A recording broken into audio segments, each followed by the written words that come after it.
uma periodicidade anual. Este ano, João, boa tarde, em direto para o edifício da Alfândega do Porto. Não há como fugir aos temas económicos, sendo que a questão do transporte ferroviário é talvez a mais concreta a abordar. 1, 2, 3... É uma questão concreta, depois do TGV e do abandono do projeto pelo lado do governo português, ficou definido aqui no Porto que vai ser criado um corredor para transporte de mercadorias em bitola europeia entre Portugal, Espanha e também França. Uma conclusão importante em termos económicos, quando nesta altura os dois governos estão seriamente empenhados em procurar soluções para fazer a economia crescer e para se criarem mais empregos. As conversas da manhã andaram um pouco à volta disso, como encontrar mercados para fazer aumentar as exportações de Portugal e Espanha, que soluções se podem encontrar em conjunto para se cativarem esses novos mercados, como é que se pode relançar uma política de crescimento económico ao nível europeu e como é que os países como Portugal, que está debaixo do Eurosgate, e a Espanha, com sérias dificuldades, nomeadamente na banca, poderão aproveitar a mudança que se anuncia na Europa depois da eleição de Hollande para a presidência de França. São temas que os líderes do governo abordam ainda a esta hora. Eles estão num encontro a sós, na biblioteca aqui da Alfândega. Quando chegaram de manhã, traziam também um outro dossiê que já estava quase fechado, o dossiê portagens nas SCUT, nas ex-SCUT, aliás. Esse dossiê fica resolvido com a criação de um sistema eletrónico através de cartões multibanco que permite aos espanhóis e a outros cidadãos do mundo que viajem para Portugal de carro pagar de forma simples, sem grandes demoras, as portagens em todo o país. Mesmo assim, o movimento contra as portagens nas ex-SCUT quis marcar presença, fez um curto protesto, mais simbólico do que útil. Praticamente ninguém os viu nesta cimeira, eles estão relativamente longe aqui da zona da Alfândega, mas levam essa garantia. As portagens são para continuar, as portagens eletrónicas, mas os espanhóis vão poder pagá-las de forma bem mais simples. Para que o abraço ibérico seja mais forte, mais intenso, Espanha e Portugal, juntos, na 25ª Cimeira. De cada lado, 8 ministros e um dia de trabalho cheio de reuniões setoriais. É uma cimeira com uma agenda intensa. Em cima da mesa vão estar muitos dossiês: água, transportes, energia e, claro, a crise e o desemprego. Em apenas 6 horas, Mariano Rajoy e Pedro Passos Coelho querem aprofundar e intensificar laços para marcar uma posição ibérica no contexto europeu. Depois das boas-vindas no aeroporto, outra recepção à porta da Alfândega. Foi uma decisão do Governo que está a afetar gravemente a atividade económica daquela região, desta região do interior do país, está a contribuir para um agravamento do empobrecimento das pessoas. Não é suportável pagar aquelas portagens. As comissões de utentes das antigas SCUT querem entregar 2 documentos. Sublinham, por isso, que não se trata de uma manifestação. O protesto, a sério, só vai acontecer mais logo, ao final do dia. Mais uma vez, exigem o fim das portagens. E desta vez trazem números. Estima-se que as trocas comerciais entre estas duas regiões tenham tido uma quebra na ordem dos 20%. Mas há setores onde estas quebras são muitíssimo mais significativas. O caso da indústria hoteleira, onde se estimam quebras na ordem de 57%.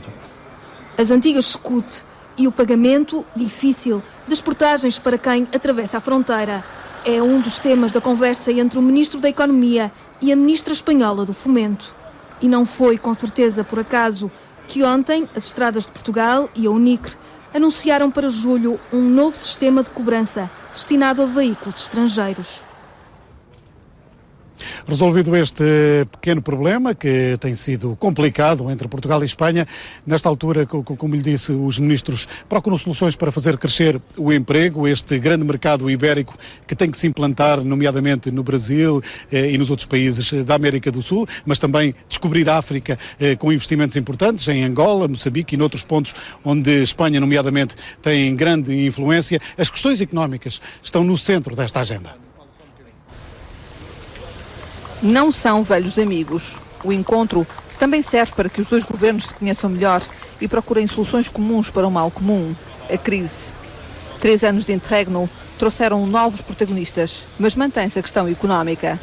Mais do que fechar acordos, esperam-se princípios ibéricos de entendimento em questões europeias, como o papel do Banco Central Europeu, a situação europeia as legislativas gregas ou um novo presidente francês. Quando dois homens de direita aqui surgem como sucessores de dois governos de esquerda, há que perguntar se François Hollande foi só o primeiro na Europa a voltar à esquerda. A questão económica e o enquadramento europeu dominam claramente o encontro luso-espanhol. Lado a lado, tentam-se saídas de emergência e anuncia-se um memorando de cooperação e assistência técnica em matéria de emprego e condições de trabalho.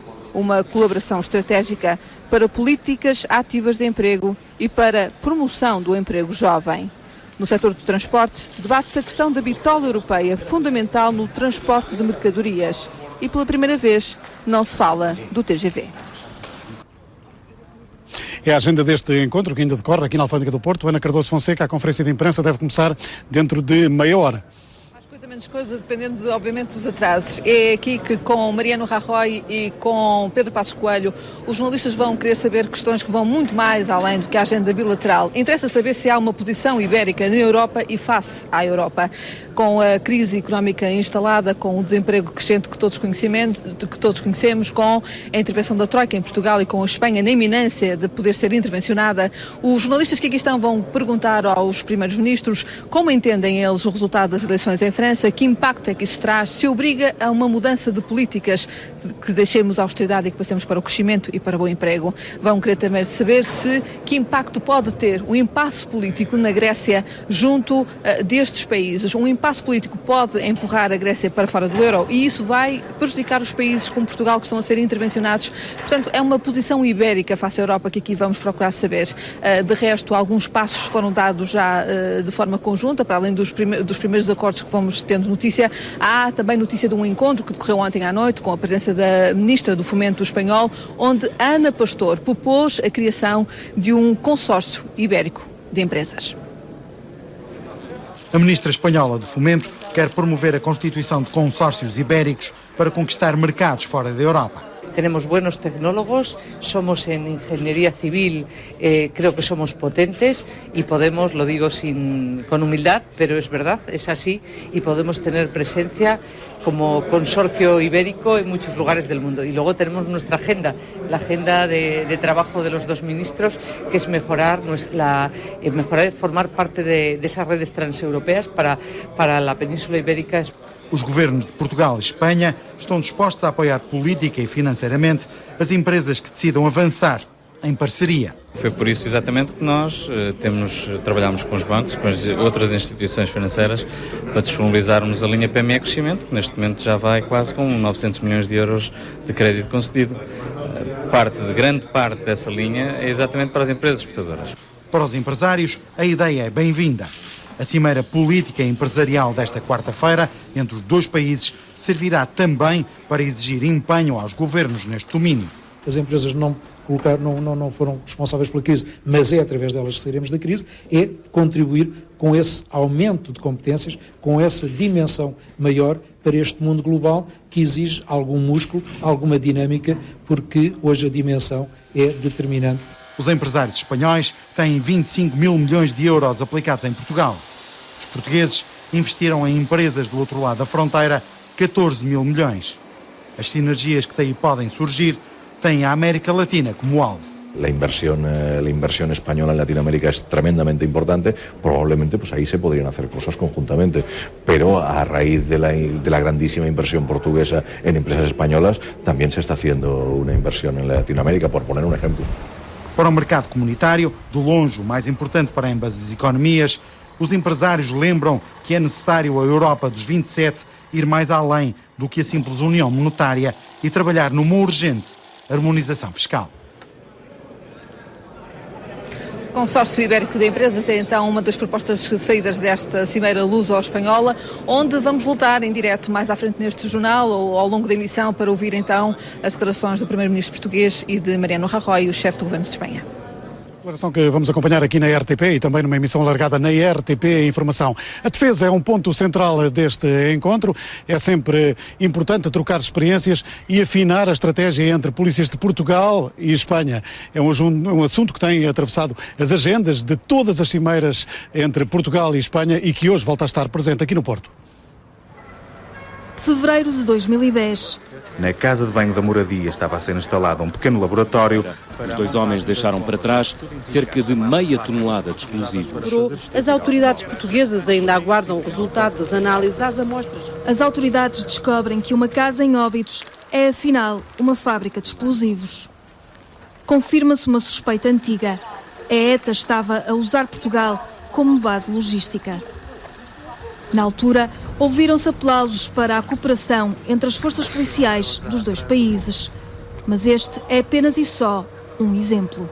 Nos últimos 2 anos foi descoberta a presença de células da ETA em Portugal. Portanto, naturalmente, é aquilo que acaba por saltar mais à vista ao cidadão. Mas não sei se será totalmente correto dizer que é o ponto de maior relevo, porque, paralelamente ao terrorismo, há a imigração ilegal, há a criminalidade transnacional. Portanto, não tem que ser necessariamente o terrorismo. O terrorismo, o crime organizado, a imigração ilegal, o tráfico de pessoas. Está tudo no caderno de encargos do Conselho Luso-Espanhol de Segurança e Defesa. Reuniu 2 vezes, primeiro em Braga, depois em Zamora.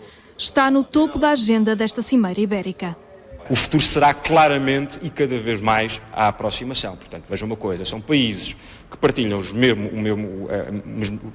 a mesma situação geopolítica, são países que partilham os mesmos valores identitários, são países que partilham as mesmas organizações internacionais, portanto, tudo, inclusive, de certa forma, partilham também as mesmas ameaças, portanto, fará todo o sentido que a cooperação seja cada vez mais estreita. Antes de Óbidos, já tinham sido detidos, do lado de cá, 2 etarras. Foi a imediata colaboração entre as autoridades portuguesas e espanholas. O condutor, Garicoitz Garcia Herrieta, saiu e durante a chegada a Lisboa de alegadas provas de que os 2 serão membros da ETA. A investigação cruzou os 2 casos e confirmou que estavam relacionados. Depois de tudo isto, Portugal e Espanha apressaram-se a assinar o acordo que criou as Brigadas Mistas de Investigação. Feitas as contas, o balanço é positivo. Mas será que a crise vai deixar marcas nesta cooperação? Não, eu creio que não, porque a segurança há de ser sempre um pilar fundamental de um Estado de Direito. Portanto, naturalmente, não será a crise que porá em causa a articulação, a sistematização e a agilização dos processos a nível de segurança. Não me parece que seja por aí. Portugal e Espanha juntos, na cooperação das polícias, nas fronteiras, na proteção civil com o combate aos fogos ou nas ruas de Lisboa, por altura da Páscoa. Mas aqui hoje fala-se essencialmente de economia. As importações de Espanha significam um pouco mais de 30% daquilo que consumimos em Portugal, mas exportamos apenas 20% do que produzimos para o país vizinho. É importante equilibrar esta balança, diz o governo português. Os espanhóis procuram mais negócios do lado de cá. Em 29 anos... 24 cimeiras com muitas obras anunciadas, mas algumas delas não passaram mesmo do papel. Mesmo em relação aos pontos quentes, se podem encontrar fórmulas ajustadas e úteis no interesse dos 2 povos. Mário Soares fez o convite. Eu espero muito sinceramente que haja uma declaração que seja o voltar de uma página. E Felipe González aceitou. Primeira parte, estamos condenados a entendernos. Por el bien de los 2 pueblos, creo que sí. As pescas foram o primeiro tema quente. Com a chamada Declaração de Lisboa, nasciam em 1983 as cimeiras luso-espanholas. Solidariedade, cooperação e concertação foram os princípios estabelecidos para reuniões anuais. Também quero agradecer às autoridades de Guimarães. Ontem e hoje aqui em Guimarães. Para proteger o emprego nos 2 países. Miro ao Ministro do Interior, mas é assim. O compromisso de ambos os países. A hospitalidade, o carinho. Da história destas cimeiras resulta um pouco de tudo. Há obra anunciada. Vamos a poner em marcha um centro internacional de investigação, desarrollo e inovação. E concluída, questões laterais que nunca entraram na agenda. Pessoas de Olivença que se juntam e reclamam que a questão de Olivença seja discutida nas cimeiras. Deu-lhe a mesma resposta que todos os primeiros ministros lhe deram nos últimos 15 anos. Não foi discutido nesta cimeira. Há projetos que nunca saíram do papel. E acabou de ser assinado o primeiro acordo que vai permitir o estudo e concepção de um modelo automóvel ecológico entre o norte de Portugal e o Governo Regional da Galiza. E obras que só avançaram no papel. A prioridade neste momento só pode ser a linha Lisboa-Madrid. Não em 2010, mas em 2013. Essa é a ligação mais importante, é nessa que estamos já a trabalhar. A viagem Porto-Vigo será de 1 hora e poderá começar a efetuar-se a velocidade alta também em 2013. Nós precisamos de o fazer e rapidamente. Na 23ª Cimeira Luso-Espanhola, o Primeiro-Ministro anunciou o lançamento de mais um concurso para a construção da linha de TGV Lisboa-Madrid. Nós temos esse compromisso com os espanhóis de 2013 acabar. Avança nas Cimeiras Luso-Espanholas lentamente o projeto de alta velocidade. São ligações absolutamente essenciais para que Portugal fique na Europa da alta velocidade. E cimeiras anunciadas que nunca aconteceram. A reunião do próximo ano tem já local marcado e é a cidade de Elvas. Em 29 anos, houve 24 encontros. De Zamora à cidade do Porto, aconteceu o maior interregno. Os encontros estão de regresso com o mesmo desejo de cooperação, a mesma crise e outros protagonistas. Daqui a pouco, então, as conclusões desta Cimeira do Porto, voltada para a economia, mas, claro, também a falar de comboios, desta vez, bitola europeia com um comboio de transporte de mercadorias, Carlos. Agora que os ventos da história empurraram para a direita os governos em Portugal e Espanha, voltamos a todo momento então à Alfândega do Porto para essa conferência de imprensa final. A direita não conseguiu e, para já, a esquerda radical também está com muita dificuldade em formar governo na Grécia e, assim, novas eleições dentro de um mês são o cenário cada vez mais provável. Um cenário entre muitos outros para conferir logo a seguir ao intervalo. Até já.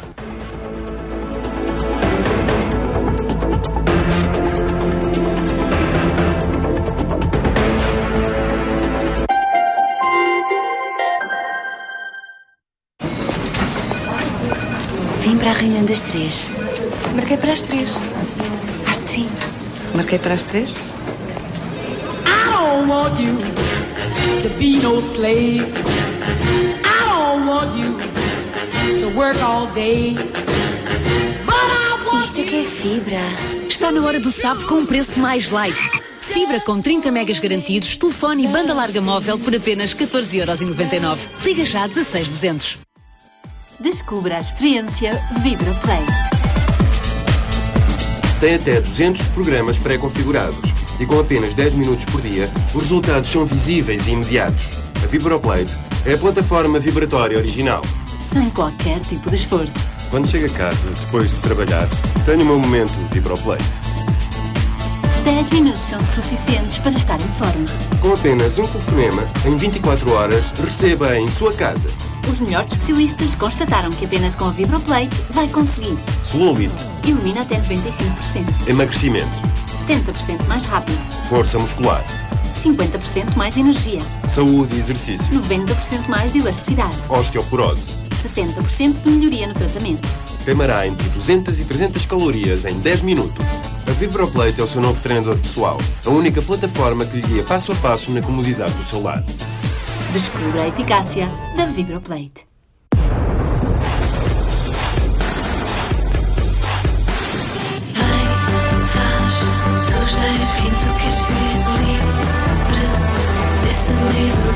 Multiconteúdos, multi-utilizadores, multi-experiências, multi-emoções.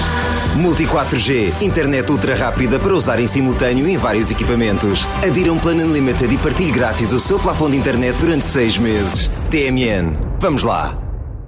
Ideia Casa apresenta Biomed, a nova geração de sistemas ortopédicos de descanso. Fabricada em EcoCell, um material flexível e com uma estrutura celular tridimensional que facilita a circulação do ar.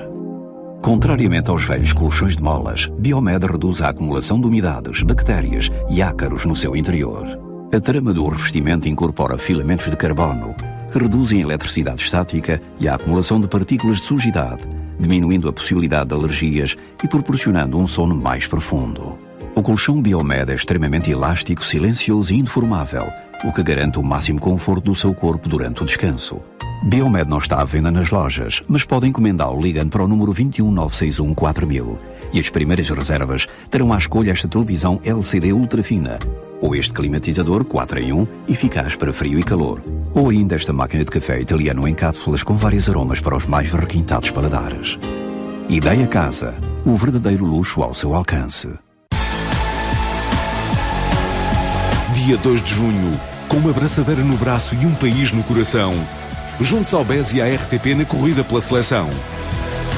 Inscreva-se em corridapelaseleção.com e venha incentivar Portugal a correr. Uma iniciativa do Banco Espírito Santo e da Federação Portuguesa de Futebol com o apoio da RTP. Corre, Portugal! Dança, dança! Dança, dança! Dança, dança, dança, dança! Ok, obrigado, já chega. Mas se quiser eu posso começar outra vez. Repara, há uma linha que separa o que eu quero ver do início do que eu não quero voltar a ver. E o que eu quero ver do início é uma série. Um filme. O jogo de futebol que eu perdi por estar aqui a ouvir-te. E tu, menina, já pisaste a linha. Se quer dizer que eu passei? Vê do início os programas que já começaram com Restart TV. É grátis e está disponível em mais de 50 canais. Iris Byzone Fibra não é televisão, é a tua visão.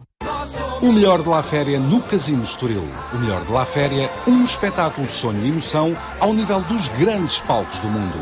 Um elenco de estrelas num grande espetáculo musical. O melhor de La Féria, os melhores momentos dos musicais de todos os tempos. O melhor de La Féria, um grande espetáculo no Casino Estoril. Serve-te aí enquanto faço o seguro do carro. Está feito. Vai pouco fácil em segurodireto.pt. Qual é a missão? Esta nova tinta de interior tem finalmente tudo o que se procura. Pinta com apenas uma de mão. É super lavável e resiste a fungos. Tens de levar já para o mercado. E não te esqueças 003. A Dirup é a única marca com licença para pintar. Deixa comigo. Missão cumprida. Tinta 003 já está no mercado. 003. Licença para pintar. Dirup, parceira de investigação da Faculdade de Arquitetura de Lisboa. Porque na Mundial Casa estamos sempre à procura de novidades que lhe facilitem a vida, apresentamos o AquilTer, um novo sistema de limpeza revolucionário na sua simplicidade e eficácia. O AquilTer é composto por dupla filtragem de água com efeito ciclónico, permitindo limpar em profundidade sempre com a mesma potência de aspiração. Extremamente prático e simples, pode utilizá-lo na limpeza dos seus sofás, cortinados e colchões. Poderá também limpar o pó dos seus móveis e molduras, com a certeza que todas as impurezas ficam retidas na água. Ideal para quem sofre de alergias ou tem em casa crianças ou idosos. O AquilTer vem fornecido com um filtro EPA lavável e acompanhado de uma essência para perfumar o seu lar enquanto limpa. Não guarda em casa pó e elementos em decomposição. Com a AquilTer poderá depois de utilizá-lo despejar a água suja e arrumá-lo, preservando a higiene do seu lar. Não se encontra à venda nas lojas tradicionais, por isso ligue já a 219605900 e sem sobrecarregar o seu orçamento familiar, reserva já o seu AquilTer. Mas porque na Mundial Casa gostamos de mimar os nossos clientes, as primeiras 50 reservas receberão esta fantástica turbo espátula. Mundial Casa, o melhor do mundo em sua casa. Vim para a reunião das 3. Marquei para as 3. Às 3. Marquei para as 3? I don't want you to be no slave.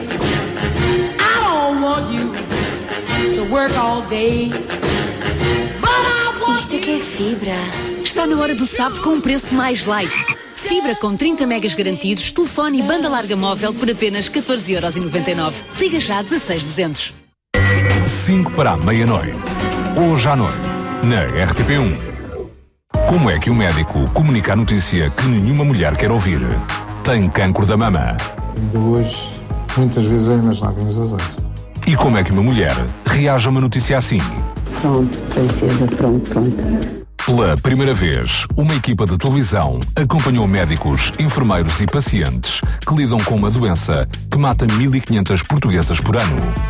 Tudo isto se passa num corredor da maternidade Alfredo da Costa, em Lisboa. Todos os meses, 500 mulheres pedem ajuda a uma reduzida equipa que todos dizem que faz milagres. No seio de mim.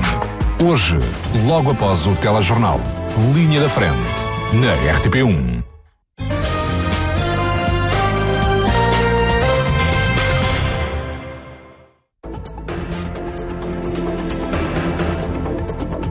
O ministro Vítor Gaspar admitiu hoje como possível um cenário de redução de impostos. Na reunião da Comissão de Orçamento e Finanças, o ministro não quis assumir um compromisso, mas considerou que a redução da despesa do Estado até 2016 poderá permitir uma diminuição da carga fiscal. Com uma queda da despesa pública de mais de 50% do PIB em 2010 para cerca de 43% do PIB em 2016, permite pensar que poderá vir a materializar-se uma janela de oportunidade para reduções de tributação e, ainda mais, simplificação da estrutura da tributação, nomeadamente da tributação direta. Mas seria prematuro, nas atuais circunstâncias de incerteza, fazer qualquer anúncio político, tomar qualquer compromisso político, fazer qualquer previsão incondicional e, portanto, o mais que posso é fazer o anúncio prudente que acabo de referir. O Partido Socialista acusou o Ministério das Finanças de romper o consenso sobre política orçamental. Os socialistas entendem que o Governo faltou às obrigações de informação ao Parlamento por ter enviado para Bruxelas informação sobre o desemprego que não fez chegar à Assembleia da República. No debate desta manhã, nesta mesma comissão, onde víamos há pouco o Ministro das Finanças, os deputados do PS acusaram o Secretário de Estado do Orçamento de ter mentido na Assembleia. Um debate quente que quase nem precisou de começar. Os deputados da oposição quiseram logo saber onde parava o anexo 2 ao documento de estratégia orçamental que hoje estava em debate. Um anexo com previsões sobre o desemprego, que o próprio Ministro das Finanças reconheceu só ter enviado para Bruxelas. Foram apresentados subsequentemente a Bruxelas quadros técnicos auxiliares que incluem efetivamente previsões para a evolução do emprego, da produtividade, do desemprego. Sr. Ministro das Finanças, há uma profunda reforma estrutural que este Parlamento e a democracia não podem aceitar, que é a marginalização do Parlamento português em processos desta natureza. O Sr. Ministro das Finanças não comunica com o Parlamento português por interposta pessoa nem por sites da internet do Ecofin. Em momento nenhum afirmei ou sugeri que os membros desta comissão deveriam obter a informação relevante através da consulta de sites na internet. Pior é que o Sr. Secretário de Estado do Orçamento mentiu ao Parlamento. Eu vou medir bem as palavras, mentiu ao Parlamento português. Foi-lhe perguntado a semana passada o que é que tinha acontecido aos dados do desemprego, que era um indicador principal e que subitamente tinham desaparecido este documento. E o Sr. Secretário de Estado do Orçamento disse que não havia dados novos, que seriam apenas estimados em junho. Sr. Ministro das Finanças, isto é inaceitável. Sr. Deputado João Galamba acusou-me de ter mentido a esta Comissão. Eu quero lhe dizer que eu não menti nem minto. E, chamo-lhe a atenção, disse duas coisas sobre o desemprego, na última vez que aqui estive, há uma semana atrás. Primeiro, que não havia novos dados publicados pelo Governo. Segundo, que o Governo faria a revisão no trabalho que está a fazer com o Banco de Portugal e a Comissão Europeia e os elementos da Troika, que faria essa revisão para junho. E é isso que estamos a fazer. Isso é falso. Isso é mentira, Sr. Secretário de Estado.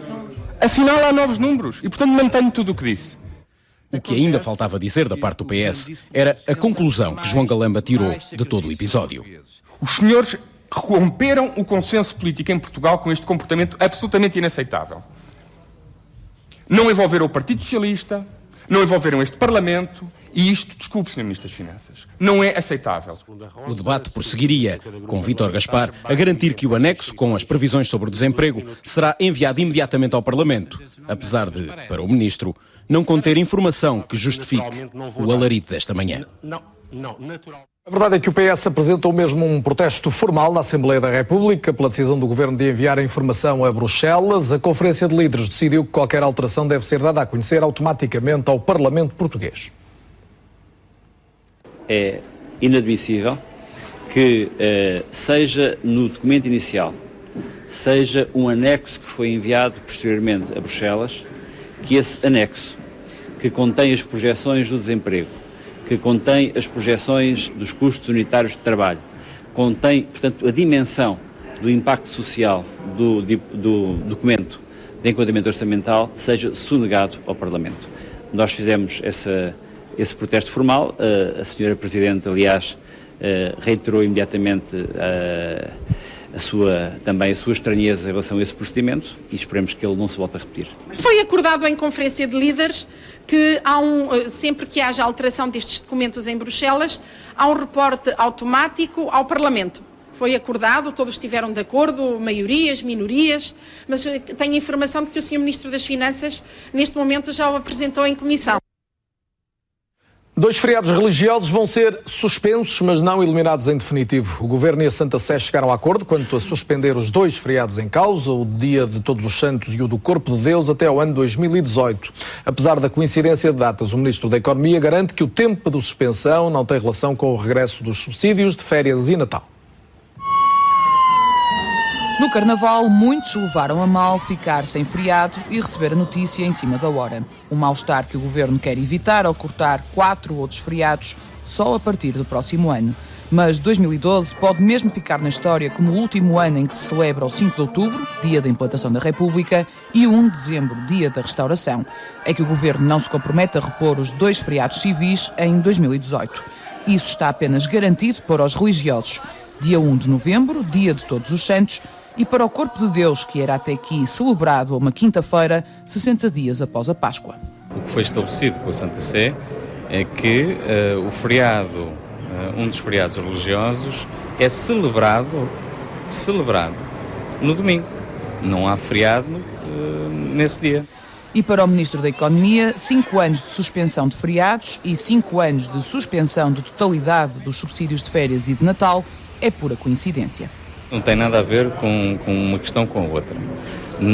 Rigorosamente nada. Foi uma questão das negociações com a Santa Sé, em que foi estabelecido que dentro de 5 anos se irá revisitar esta questão. Não 3 ou 6. Foi a vontade da Santa Sé. Santa Sé, que para alguma imprensa estrangeira está assim a dar uma ajuda ao governo português. Por cá há críticas desde logo da CGTP que fala de regresso ao feudalismo. À redução dos 4 feriados, somam-se também menos 3 dias de férias. Na prática, querem colocar os trabalhadores a trabalhar 7 dias de trabalho gratuito por ano, regressando ao tempo do feudalismo, em que os servos, na altura, eram obrigados a trabalhar gratuitamente para os seus senhores. E esta proposta que o Governo agora avança, o que vem a originar é o desaparecimento de 98 mil postos de trabalho a curtíssimo prazo. Ou seja, em vez de criarmos emprego, vamos ter mais desemprego. Mas para o Governo, trabalhar mais e melhor vai criar mais emprego e um país mais competitivo.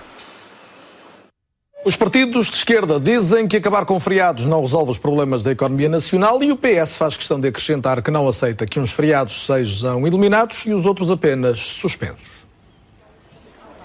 Acabar com feriados não resolve os problemas da economia. É o que diz o Partido Socialista, que lamenta que tenha sido rejeitada a proposta feita pelo PS para que se mantivessem os feriados. A produtividade, que é uma questão importante em Portugal, não se resolve com a supressão dos feriados. Havendo supressão de feriados, deve haver um tratamento igual em relação aos feriados religiosos e aos feriados não religiosos. Ou seja, não faz sentido que alguns feriados sejam suspensos de forma temporária e outros sejam suspensos de forma definitiva. O Partido Socialista fez uma proposta concreta para que não fossem suprimidos os feriados e lamentamos que essa proposta também tenha sido chumbada.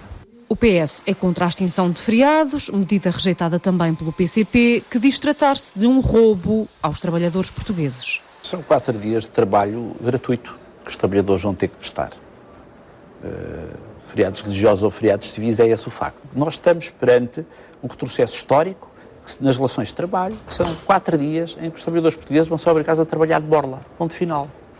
O Bloco de Esquerda também considera que não é pela abolição de 4 feriados que se aumenta a competitividade e a produtividade das empresas. Os bloquistas reclamam antes medidas que ajudem a economia a crescer. À direita, o CDS admite que houve progressos e defende solução idêntica para os feriados civis. É uma evolução em relação à proposta inicial, porque se trata de uma suspensão e não de uma eliminação. Acho que, sendo assim para os feriados religiosos, não se compreenderá que não seja da mesma forma para os feriados civis e, portanto, acho que a solução que se deve adotar deverá ser idêntica para os feriados civis. Resta saber que impacto terá para a economia portuguesa esta suspensão de 4 feriados. E o que dizem precisamente os portugueses sobre esta eliminação dos feriados? Ficam algumas opiniões. Este ano ainda vai dar para o passeio e para o descanso. Em 2013, o cenário vai mudar e nem todos concordam com a alteração. Obviamente que isto que é controverso, do lado do trabalhador é mau, do lado do empregador será bom. Relativamente aos civis, acho que até nem está mal, porque nós temos que começar a cortar por algum lado, olha que sejam. Relativamente aos religiosos, acho mal. No mínimo tirar 2. Acho que é demasiado tirar 4 feriados. O feriado religioso a mim incomoda mais. Sou católica, por isso. Alguns aplaudem a medida, mas isso não significa mais produtividade. Acho que a medida está correta, concordo plenamente com ela. Acha que se vai produzir mais? Se calhar não, mas não sei. Isso aí o povo português é um bocado complicado nesse aspecto. É errado porque não é por aí que a situação vai melhorar. Não, quase certeza que não. Já assim, no tempo que temos já não se vende muito, quanto mais o que é que se vai vender mais em 4 dias. 4 feriados suspensos durante 5 anos, mas os portugueses não têm fé no seu regresso. Duvido muito. Depois de tirar, duvido muito. Não. Isso está fora de questão. Não me acredito. Tudo que eles tiram é muito difícil voltar novamente. Diz tantas coisas que nem sei, que depois na prática não se concretizam. Constituído o arguido no caso das secretas, o antigo diretor do Serviço de Informações Estratégicas de Defesa terá feito chegar informação confidencial também a José Eduardo Muniz, hoje dirigente da Ongoing. Aliás, Jorge Silva Carvalho é acusado precisamente de ter usado funcionários do CIED para beneficiar a Ongoing, sendo que alguns desses profissionais trabalham ainda nos Serviços de Informação do Estado. Relatórios diários chegavam à Ongoing. José Eduardo Muniz estava entre os destinatários das informações recolhidas pelos serviços secretos. Entre 2010 e 2011, Jorge Silva Carvalho reencaminhava para gestores e políticos mensagens eletrónicas que recebia, já depois de ter saído do Serviço de Informações Estratégicas de Defesa, de acordo com o despacho de acusação divulgado por diversos órgãos de comunicação social. Homens da Ongoing, como Eduardo Muniz ou o presidente Nuno Vasconcelos, bem como dirigentes do universo político-partidário, recebiam desta forma notícias relevantes. Os nomes dos políticos não constam da acusação. A estratégia usada por Silva Carvalho mostra como o ex-espião continuava a instrumentalizar o CIED, já depois de ter abandonado o serviço. Uma utilização indevida de meios afetos ao CIED, Serviço de Informações Estratégicas de Defesa, e o envio indevido de informação com desrespeito pessoal de procedimentos de segurança. Mas ainda Silva Carvalho estava a dirigir o CIED e já planeava uma estrutura de informação e contra-informação com agentes que continuaram e continuam a trabalhar nas secretas. O relatório da acusação diz ainda que Silva Carvalho continuou a promover fugas de informação, mesmo quando decorriam inquéritos internos ordenados pelo Primeiro-Ministro e pelo Conselho de Fiscalização. O facto de estar associado à remodelação do Serviço de Informações Estratégicas de Defesa permitiu-lhe ainda promover funcionários de confiança pessoal. Na altura das últimas eleições legislativas, moveu também influências junto de dirigentes partidários para se tornar secretário-geral do Sistema de Informações da República. As movimentações no universo das secretas davam-lhe acesso a importantes informações nacionais e internacionais. Forneceu dados sobre 2 empresários russos que negociavam com a Ongoing, recolheu informações sobre 4 aviões líbios que estavam em manutenção em Alverca, acedeu à lista de telefone de um jornalista do Público. Algumas das informações estavam sobre segredo de Estado, poderiam ter afetado a segurança de Portugal, ter posto em causa relações diplomáticas do país. São 2 polémicas numa só. Afinal, o atentado da Al-Qaeda desmontado pela CIA teve origem num agente duplo e o Comitê de Segurança Nacional norte-americano não gostou nada que se soubesse precisamente disto mesmo. Já vamos contar-lhe a história.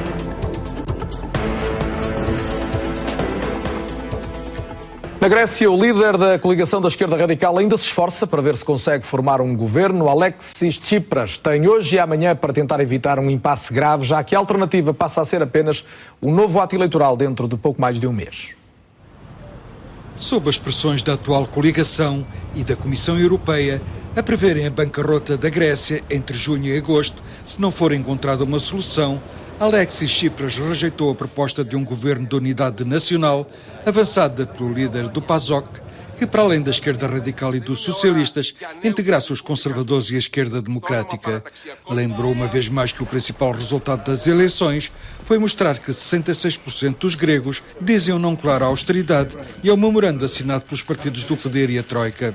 Των κυρίων Βενιζέλου και Σαμαρά στην Ευρώπη, στο Διεθνές Νομισματικό Ταμείο και καθιστά πλέον ως πρώτη εναλλακτική επιλογή μια αριστερή κυβέρνηση που θα θέσει οριστικό τέλος στα μνημόνια και στις δανειακές συμβάσεις της υποτέλειας. Nessa missão impossível de tentar entre hoje e amanhã uma coligação viável, capaz de renegociar o plano de resgate sem abandonar a zona euro, Tsipras recebeu o apoio de outro partido da esquerda democrática. Επανέλαβα τη σαφή και συγκεκριμένη προγραμματική θέση της Δημοκρατικής Αριστεράς. Απαγκίστρωση από το μνημόνιο και παραμονή της χώρας στο ευρώ, αξιοποιώντας και το ευνοϊκότερο ευρωπαϊκό πλαίσιο που διαμορφώνεται. Com a realização de novas eleições no horizonte e até já com 17 de junho como data provável, Tsipras tenta consolidar a vantagem conseguida, repetindo a oposição aos cortes dos salários e das pensões, a necessidade de limpar o sistema político grego dos corruptos e de investigar o sistema bancário. A coligação de esquerda fez então e está a fazer ainda vários contactos para ver se consegue uma maioria. Certo é que, se o conseguir, vai avançar para a abolição, o fim do acordo assinado com a Troika. É o que garante o número 2 do partido numa entrevista à enviada da RTP, Márcia Rodrigues. A atmosfera política em Atenas está ao rubro. Os gregos esperam uma resposta deste homem. Alexis Tsipras, o líder da coligação de esquerda, está em contactos para formar governo. O responsável da coligação para a Europa, em entrevista exclusiva à RTP, mantém a principal promessa da coligação. Will you abolish the memorandum deal, the Troika deal? Will you abolish that?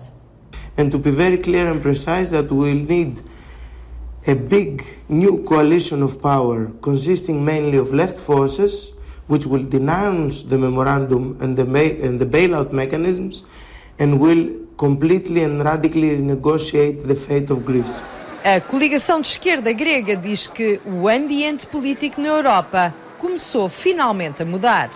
There's a wind of change. The political atmosphere is changing in Europe. It's not only the outcome of the Greek elections. Some people defend that the end of the deal would mean automatically bankruptcy for Greece. What do you have to say about it? The Greek people have been the guinea pigs of Europe for the last 2 years.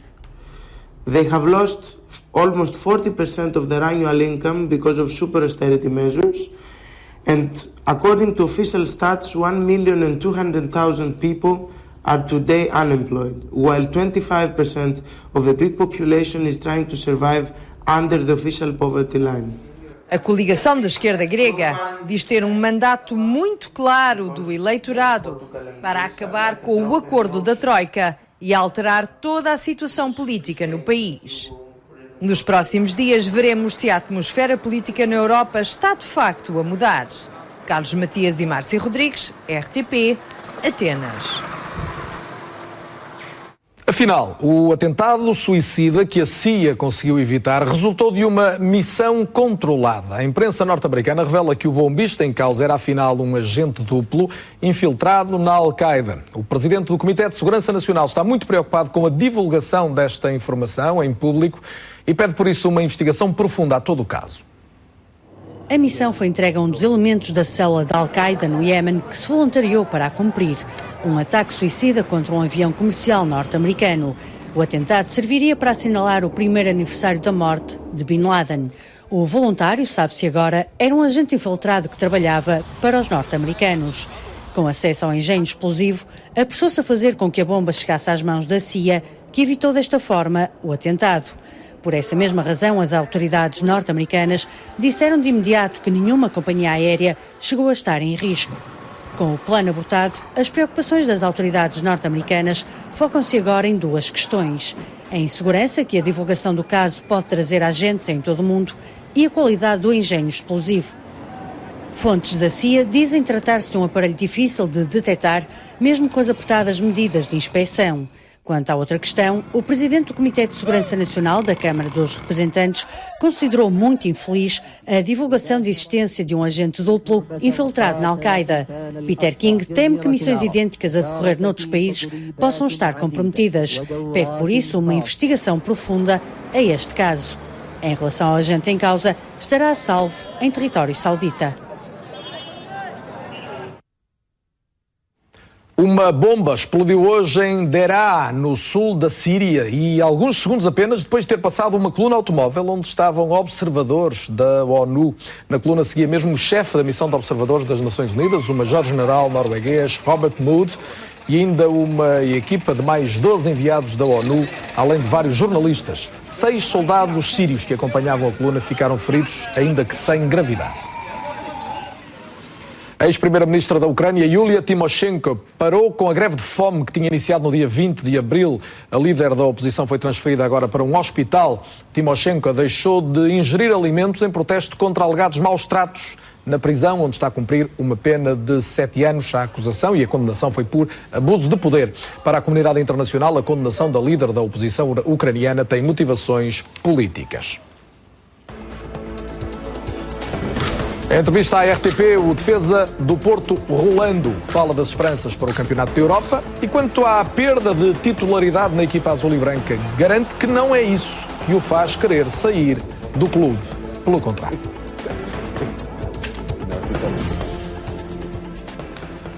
Hugo Vieira vai ser jogador do Sporting. O avançado do Gil Vicente tem 23 anos e foi uma das revelações do campeonato que está agora a terminar. Ainda não está confirmada a duração do contrato, mas em princípio será por 3 temporadas. Hugo Vieira está no Gil Vicente desde 2009, onde chegou diretamente dos campeonatos regionais. Esta época até agora marcou 5 golos na Liga. O Gil Vicente já confirmou à RTP esta transferência. O Hugo Vieira vai para o Sporting, pronto, é só isso. De resto, como sabem, o Hugo Vieira é um jogador livre, tentámos o ano passado renovar com ele, na altura, se ele renovasse, seria o jogador mais bem pago do clube, no entanto ele não quis e o próprio empresário dele, só lhe tenho a desejar boa sorte, sei que ele que é um bom profissional, eu não tenho dúvidas que vai ser um grande jogador no Sporting e que tenha toda a sorte do mundo. Rolando perdeu a titularidade no Porto nos últimos jogos da temporada, mas garante que não quer sair do clube. O defesa central deu uma entrevista exclusiva à RTP e não teve dúvidas em apontar o melhor futebolista que joga em Portugal. Acaba de ser bicampeão pelo Porto, soma 10 títulos em 4 anos. Rolando fala em época exigente. Foi um ano difícil, porque tivemos muitas contrariedades, tivemos uma mudança a nível técnico que nunca é fácil e os nossos adversários também têm que aplaudir, porque tiveram um ano bom também, só que nós no momento certo, demonstramos que éramos melhor. Rolando começou a época com 2 golos na Supertaça que o Porto conquistou ao Guimarães. Mas os números escondem um final de época menos feliz.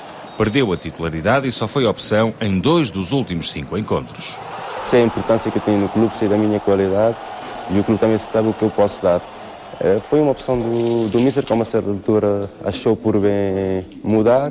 Já tinha cabido alguns jogadores que sempre foram titulares ficarem de fora. Cabe-me a mim, claro que fiquei desiludido, fiquei triste, mas aceito como profissional e sei que quando surgir a minha oportunidade vou continuar a jogar ao meu nível, não preciso de jogar nem melhor nem pior. Algumas notícias apontam para a saída do defesa, mas Rolando quer continuar de azul e branco. No início da época disse que se calhar era uma boa altura para sair, sentia que podia ter saído, o clube achou por bem não e preferiu, convenceram-me a continuar. Estou satisfeito porque consegui mais 2 títulos e espero continuar aqui. Se eles não estiverem satisfeitos comigo, é com eles, mas eu estou satisfeito aqui, estou muito bem aqui. Depois, o futuro depois logo se fará, mas sou jogador do Porto. Quem é o melhor jogador, na sua opinião, no Campeonato Português? O melhor jogador?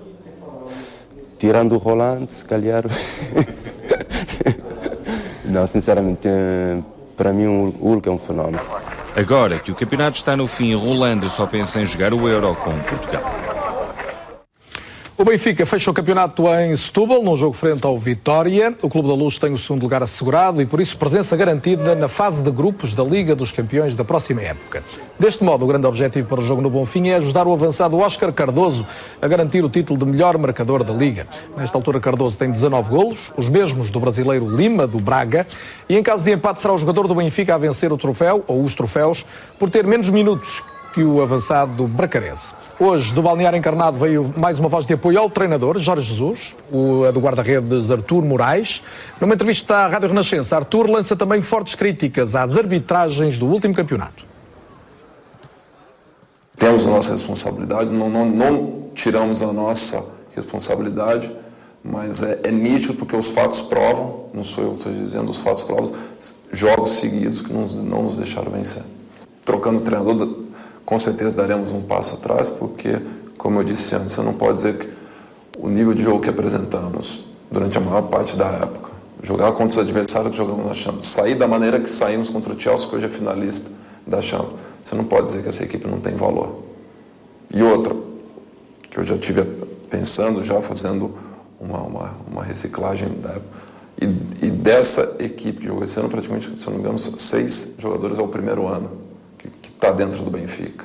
Então você não pode pegar uma época como essa, fazer jogos que nós fizemos contra adversários que fizemos e dizer que está tudo errado, que tem que trocar tudo. Acho que nós temos muito valor, agora temos para o próximo ano muita responsabilidade. Numa entrevista ao jornal A Bola, o diretor de comunicação do Benfica tinha dito que o título de campeão do Porto foi um tributo da arbitragem. Gustavo Sousa, o presidente da Associação de Árbitros, não gostou do que leu. As pessoas dizem aquilo que dizem, eles é que são responsáveis pelas palavras que põem em público. Pessoas com algum peso no meio desportivo e depois aplicam-nos para que o público, no geral, acabe por ver aquelas frases como as frases certas, e quando na verdade não é aquilo que eles pretendem transmitir, ou melhor, eles querem transmitir aquilo, mas não é aquilo que deveriam transmitir. Aquela declaração serve também talvez para desculpar um pouco aquilo que aconteceu ao Benfica? Sobre essa questão não gostava de comentar. Isso terá que ser o próprio clube. Outra polémica do futebol português, um dos jogadores que rescindiram com a União de Leiria falou à RTP, Manuel Curto garante que teve mesmo companheiros da equipa que passaram fome.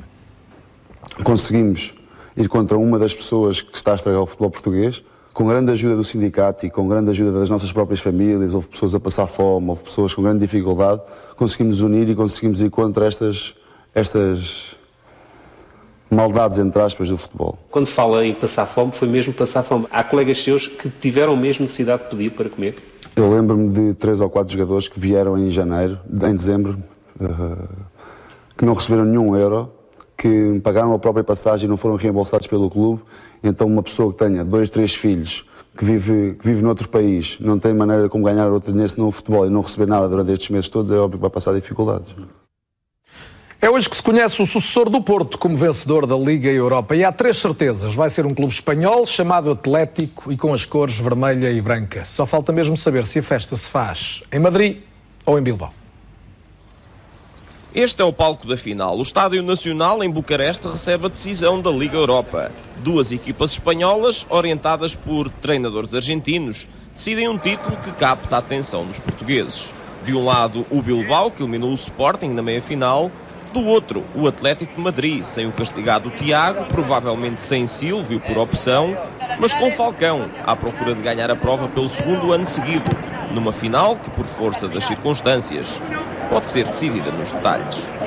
Os técnicos se conhecem, os equipos são da mesma liga, vão haver ventajas e desventajas para ambos, así que eu creo que os pequenos detalhes, a concentração e a efetividade vão ser determinantes. A gente de Bilbao chega a Bucareste confiante em terminar um trajeto elogiado por muitos, mas que provavelmente tem esta noite a mais difícil de todas as etapas. Una final siempre presupone una exigencia superior a la de cualquier otro partido y estamos muy ilusionados de que llegue el momento y de poder poner en evidencia aquello que podamos elaborar, construir o conseguir. O Bilbao chega a uma final europeia pela segunda vez na história, depois da derrota com a Juventus no jogo decisivo da Taça UEFA, em 77. Essa Taça UEFA que passou a chamar-se Liga Europa em 2010 e que nesse ano teve o Atlético de Madrid como vencedor, ao bater na final os ingleses do Fulham, por 2-1, após prolongamento. O português Tiago joga então no Atlético de Madrid, mas como foi expulso na meia-final, vai ver o jogo de hoje na bancada. A RTP falou da seleção, do Sporting de Braga e, claro, de quanto custa falhar uma final europeia, e já não é a primeira. A passada é lenta, feita a contragosto, mas é na bancada que o português Tiago vai ver a final da Liga Europa. A expulsão na meia-final trocou-lhe os passos. É a segunda vez na carreira que Tiago se senta a sofrer por fora num jogo tão importante.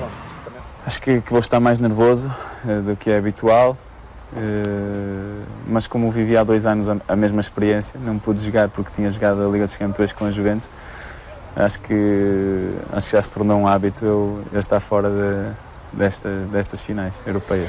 O Atlético tem mais 2 portugueses, mas Silvio vem de uma cirurgia recente e o treinador pouco tem contado com o outro, que é Pizzi. Se um gesto irrefletido tirou a Tiago a hipótese de jogar em Bucareste, o abandono da seleção foi uma decisão pensada durante muito tempo.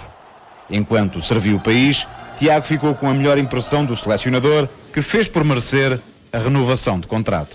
Uma mudança brutal. Paulo Bento conseguiu voltar àquele ambiente de seleção e sem dúvida que isso se nota nos jogadores, dentro de campo. Vejo uma equipa forte, uma equipa confiante e portanto, acredito que possamos fazer um bom europeu. Quando os companheiros olharem a bancada, Tiago promete lá estar, com orgulho, o mesmo sentimento que o toca quando percebe o que cresceu o Sporting de Braga. Muito orgulho no Braguinha que eu deixei e no Braga que se tornou aquele clube.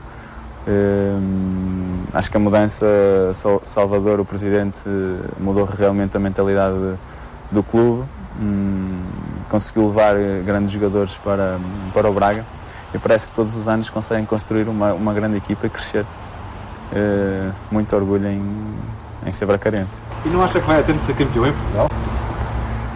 Não, por isso, porque as mentalidades em Portugal são do que um jogador de 33 anos é velho, portanto não creio que vá ter essa oportunidade de voltar a Portugal.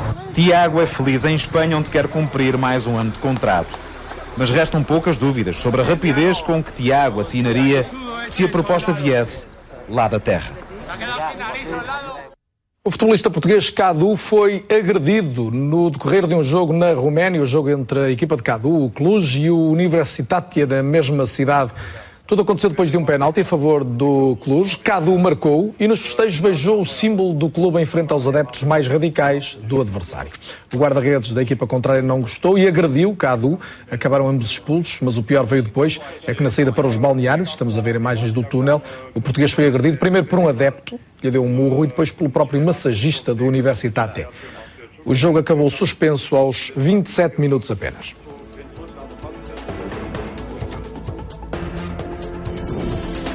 Para o ano é valer, é um exame nacional logo no fim do primeiro ciclo. Hoje ainda não contou para a nota, mas a prova da frição de português no 4º ano já provocou nervosismo que basta entre os jovens alunos que nunca tinham passado por isto. Outras questões têm António José Seguro exige que Pedro Passos Coelho assuma responsabilidades sobre o envio para Bruxelas de dados a propósito do desemprego. O líder do PS acusou o governo de faltar ao respeito ao Parlamento. Eu devo dizer uma coisa, que estou completamente surpreendido e estou incrédulo com aquilo que se está a passar. O Governo tinha o compromisso de apresentar no Parlamento, para que o Parlamento debatesse, antes de enviar para Bruxelas, qualquer documento sobre estratégia orçamental. Eu tive a oportunidade, aliás, de denunciar essa situação no debate quinzenal que tive com o Primeiro-Ministro. E agora ficamos a saber, hoje, pelos jornais, que o Governo enviou para Bruxelas mais documentos do que aquele que entregou na Assembleia da República. Isto é uma falta de respeito pelo Parlamento e significa um enfraquecimento e uma quebra no consenso político que tem existido no nosso país. É uma falta de sentido do Estado e eu exijo, naturalmente, que o Primeiro-Ministro assuma a responsabilidade